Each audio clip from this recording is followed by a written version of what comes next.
na ganin kamar har yanzu tafsuwa ba ta fashe ba ko? Wallahi yar iska ta ƙi fashewa. Yau za mu yi magana ne akan dalilin da ya sa ba na mining. Ko ka a'a ba wai ba na yi ba. To, bari in ce dai dalilin da ya sa na daina mining. Wato crypto mining. Duk da yake kada mutane su abin nan su cakuɗa abubuwan. Bari in yi bayani. Akwai crypto mining, akwai kuma crypto investment. So abin da nake magana shine crypto mining, kamar yadda kuka yana ta daddana din. Kuma sannan shin ɗaya daga cikin abin da na yi ta tunani shine me yasa Africa da kuma Middle East shine kasashen Laraba kawai suka fi wannan harkar mining din. Sai wuya ka ga inda waɗannan mining din crypto din coin din suke fitowa ga suna wannan mining din.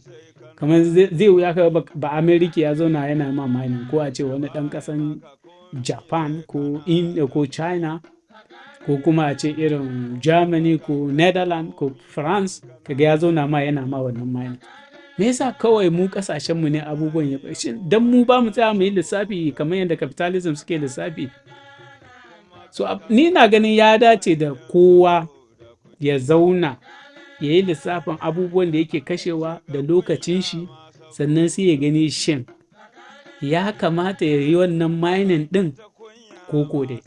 Bari mu ɗauki abin ɗaya bayan ɗaya, muhimman abubuwan da mining yake bukata, wanda muddin kace kake so kai mining sai ka kasance kana da su. Shine akwai waya, akwai kuɗi ko kuma a'a akwai data, zan ce makin kuɗi, sannan akwai lokaci.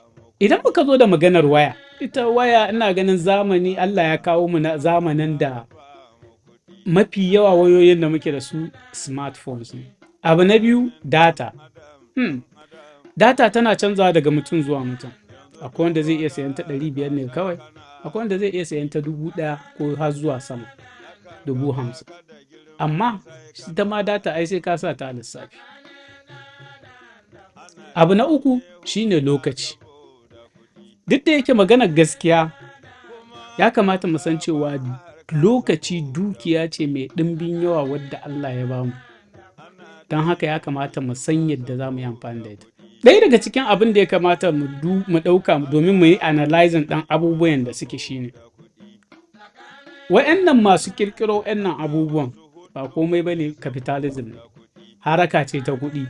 So duk wani lokacin da ka ɓata lokaci kuɗi suke samu. Don haka kai ma sai ka yi lissafi a ta yanda suke lissafin a capitalism ɗin. Kai ma ya za ka samu kuɗi, idan ba ka samu sai ka watsar ko? So ɗaya daga cikin abin da mu duba ke. Yanzu a wuni mu yi ƙaramin lissafi, kana ganin za ka iya awa nawa kana mining? Bari mu ce ƙaramin lissafi a ce awa 2. Wannan awan naka tun da capitalism ne, kowace awa ko kuma duk wani lokacinka da kake amfani da shi a matsayin kuɗi yake. Shin ko kun san cewa a ƙasashen waje idan mutum yana aiki ana lissafi akan awa ne? Don haka bari mai lissafi duk awa ɗaya a bar shi cewa kai irina ne, shine mai kwadago. So duk awa ɗaya idan ka fita kwadago, aƙalla kana ganin cewa ‘yan an tambaye ka nawa za a baka, nawa za ka ce kalla. Ni dai zan ce abin 1000, bari abin 1000, duk awa ɗaya 1000. A wuni zan yi mining na awa 2.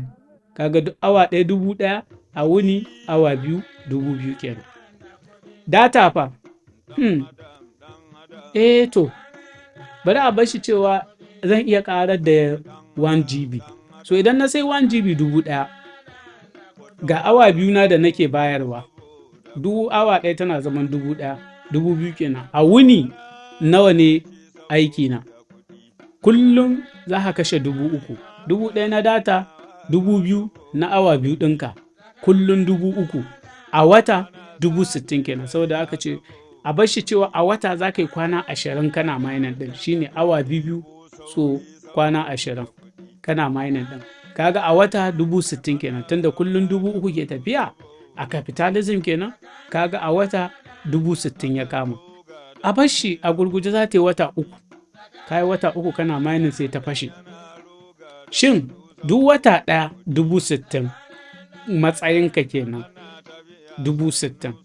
So idan kai wata uku kana yi nawa kenan, kaga ka kama 180,000. So wata waɗannan 180,000 ɗin suna dawowa a cikin wata uku. Idan ba su dawo ba ka yi hasara, idan kuma sun fi haka sai a ce ka ci riba. So ni na lissafin kenan a capitalism, kamar yadda na ce muku. Abu na gaba da zan ce shine, duk da yake fa ya kamata mu san cewa kai baka da iko akan abin da za a baka, ko kuma a baka ko kar a baka. Ta kan iya yiwa ta fashe a ki baka, ko ta fashe a baka bai kai haka nan ba, ko ya fi hakan. In an baka ya kai daidai wannan, ba riba ba faduwa. In bai kai haka ba ka faɗi, in kuma ya fi haka ka ci riba. In kuma ba a baka komai ba ma, ka yi hasara. Saboda haka na ga cewa kai, wannan kuɗin idan zan ɗauki kullum 3,000 in sa asusu, a wata ukun nan fa na san ina da 180,000 a aljihuna tabbas. Na ce kai, son kuɗi ya min yawa, bari kawai in kauce. Sannan kuma ɗaya daga cikin babban dalili na gaskiya na ce kai, lokaci fa abu ne da idan ka rasa shi bai dawowa. Kuma ni ba na son in riƙa rasa wannan lokacin. Sai nake cewa gaskiya bari kawai in tsaya in yi amfani da lokacina in yi wani abu da nake ganin yana da muhimmanci. Abu na ƙarshe da kuma zan ce shine, ba wai ina musun cewa ba a samu a mining ba ne. A'a, ana samu, amma shin nawa ake samu? Na biyu, shin kowa ke samu ne?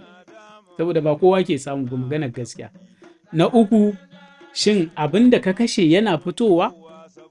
Saboda in ka kashe 100,000, abin da yasa nake cewa 100,000 da yawan mu, maganar gaskiya suna tunanin cewa a'a kuɗin datan da suka saya ne kawai ke tafiya, ba sa lissafin lokacinsu a cikin kuɗi. So a kuma duniya yanzu ta capitalism ne, dole sai ka yi lissafin lokacin da ka kashe a cikin kuɗin. Shi yasa kuka tun farko na yi converting ɗin wannan awa 2 ɗin zuwa kuɗi. So gaskiya ni yana ɗaya daga cikin abin da na zauna na yi lissafi, na ga cewa kai, mining ba da ni ba. Don haka abin da nake so, ko kuma nake ƙalubalantar mu duka shine, duk wanda ya san yana mining, ya zauna ya ga cewa shin awa nawa yake kashewa a wuni. Na biyu, datan nawa yake saye. Shin abin da ya samu yayin da ta fashe, ya ci riba ko ya faɗi? Wannan shi zai baka tabbacin ko ka ci gaba da mining, ko kuma kai ma ka yi reverse kamar yadda na yi. Allah ya sa mu dace.